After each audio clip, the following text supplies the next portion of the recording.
जय मसीह की। मैं मनी आज परमेश्वर के जीवित वचन 2 कुरिन्थियों 3 अध्याय उसके 4 से 6 पदों से आपको उत्साहित करूंगा, जिसमें लिखा है, हम मसीह के द्वारा परमेश्वर पर ऐसा ही भरोसा रखते हैं।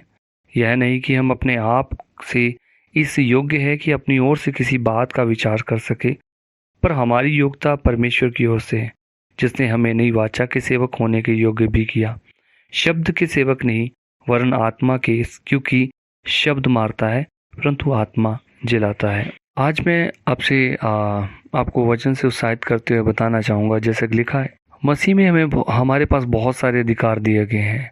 जब हम परमेश्वर के जीवित वचन को पढ़ते हैं तो उसने हमें शत्रु की सारी सामर्थ पर अधिकार दिया।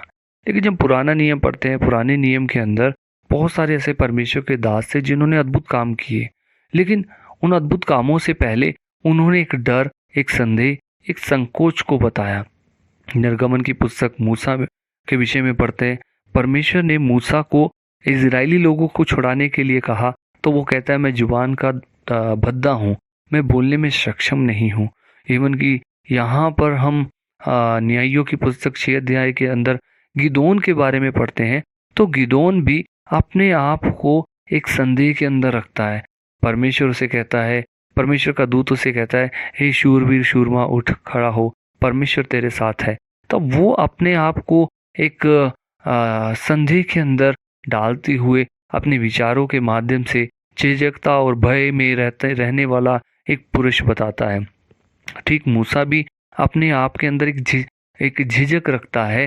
अपनी आत्मा के अंदर वो स्वयं को देखता है कि वह किसी योग्य नहीं है, किसी काबिल नहीं है।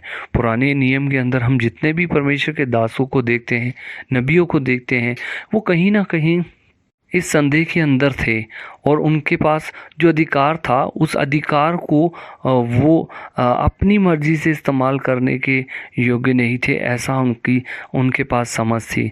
लेकिन मसीह के अंदर हमें अपने आप पर भरोसा नहीं रखते हैं, लेकिन प्रियो, हम ठहराए गए हैं परमेश्वर की ओर से उस अधिकार के रूप में। हमें परमेश्वर ने इस पृथ्वी पर राजदूत के समान रखा है। परमेश्वर का जीवित वचन कहता है, तुम मसीह के संगी वारिस हो। हम मसीह में उन सारे अधिकारों के साथ इस पृथ्वी पर राज्य करने के लिए ठहराए गए हैं। परमेश्वर का वचन हमें बताता है प्रियो, हमें हिचकिचाने की ज़रूरत नहीं है। ये हमारे लिए सौभाग्य की बात है कि पुराने नियम के अंदर जो परमेश्वर के लोग थे, वो परमेश्वर के साथ रहना पसंद करते थे। वो चाहते थे कि परमेश्वर उनके साथ सदा रहे। लेकिन परमेश्वर का वचन बताता है कि परमेश्वर की उपस्थिति उनके पास थोड़े समय के लिए होती थी। लेकिन 2 कुरिन्थियों 6 अध्याय हमें बताता है, परमेश्वर ने वाचा बांधी थी कि मैं उनके भीतर वास करूंगा और उनके भीतर रहूंगा और चला फिरा करूंगा। हाँ प्रियो, आज अब मैं नए नियम के अनुसार मसीह यीशु के बलिदान के बाद हमें यह सौभाग्य प्राप्त हुआ कि परमेश्वर हमारे बीच में वास करता है, हमारे भीतर रहता है, और वो चाहता है कि हम उस अधिकार को समझे जो उसने मसीह में होकर हमें दिया। वो चाहता है हम उस अधिकार का उपयोग जो है झिझकते हुए या संदेह के रूप में नहीं, लेकिन विश्वास के साथ मसीह के लिए करें, इस्तेमाल करें। प्रियो, परमेश्वर का जीवित वचन कहता है, जो कोई मसीह में है वो नई सृष्टि है, पुरानी बातें बीत चुकी हैं। हम मसीह में एक नई सृष्टि बन चुके हैं प्रियो, और हमारे पास वो अधिकार ये है कि हम शत्रु की सारी सामर्थ पर अधिकार रखते हैं। हमें ये हियाव है, हमें ये अधिकार है, हम हर चीज़ को बदलने के लिए हम बोल सकते हैं प्रियो। हम हियाव के साथ उस बात को लोगों के सन्मुख रख सकते हैं प्रियो। जब आप नए नियम के अंदर यीशु मसीह को प्रचार करते हुए आराधनालय के अंदर देखते हैं, तब लोग चकित होते हैं कि वो जब भी प्रचार करता है तब लोग चकित होकर कहते हैं, ये तो अधिकारियों के समान सिखाता है। हाँ प्रियो, मसीह ने हमें यही सिखाया। जब प्रार्थना घर में उसने गलत होते हुए देखा, तब उसने तख्तों को पलटा और कहा मेरा घर प्रार्थना का घर कहलाएगा करके उसने शब्द को इस्तेमाल किया। मसीह अपने अधिकार को जानता था, उन अधिकारों को उसने हमें भी लौटाया और कहा हम प्रभु के उस कार्य को अधिकार के साथ करें। अब हम बोले तो अधिकार के साथ बोले। प्रियो, यदि आप किसी की गलती को अनदेखा करते हैं और उसे सही करने में झिझकते और डरते हैं तो आप अपने अधिकार को समझ नहीं पा रहे हैं।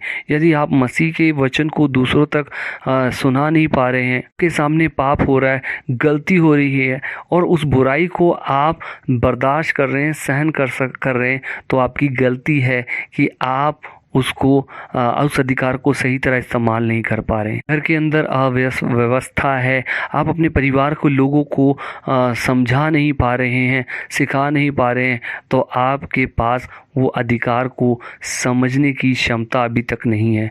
प्रियो, अपने अधिकारों को मसीह में पहचाने और इस दुनिया को वरन हमारे उन लोगों को प्रभु में परिपक्व करें। आप उन लोगों को जो पाप के अंदर, गलती के अंदर है, अधिकार के साथ सिखाएं, समझाएं कि वो मसीह में सही चाल सके। आपको जो जीवन दिया गया है, आपको उसका हिसाब देना होगा। परमेश्वर का वचन कहता है हर एक बात जो मनुष्य पृथ्वी पर करता है उसका उसे लेखा देना होगा। हम सबसे ज़्यादा प्रभु को इसका लेखा देंगे। आपको जानकर खुशी होगी कि आपका नाम स्वर्गीय पुस्तक में लिखा गया, जिसकी वजह से आपको इस दुनिया के अंदर उस कार्य को करके दिखाना होगा जो मसीह ने आपसे अपेक्षा की, क्योंकि आपने उस पर विश्वास किया। आप उसके उद्धार और छुटकारे को उसकी ओर से प्राप्त किए हैं।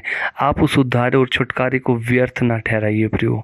आप उस अधिकार को व्यर्थ न मत जाने दीजिए। मसीह में आपको नई सृष्टि करके ठहराया गया और परमेश्वर चाहता है कि आप अब उसके अधिकारों का जो आपके जीवन में दिए गए हैं उल्लंघन ना करें, वरन विश्वास के साथ और अधिकार के साथ उसे इस्तेमाल करें। प्रभु आपको आशीष दे। प्रार्थना करेंगे। पिता, मैं अपने प्रियजनों को, श्रोताओं गणों को आपके हाथों में देता हूँ और इस समय प्रार्थना करता हूँ प्रभु, जहाँ कहीं भी ये अपने अधिकारों को इस्तेमाल करने के लिए झिझक रहे हैं, आप इन्हें हियाव का आत्मा दे, पिता का आत्मा दे, ताकि अपने अधिकारों को मसीह में प्रभु बहुतायत से इस्तेमाल कर सके। यीशु के नाम में आमीन।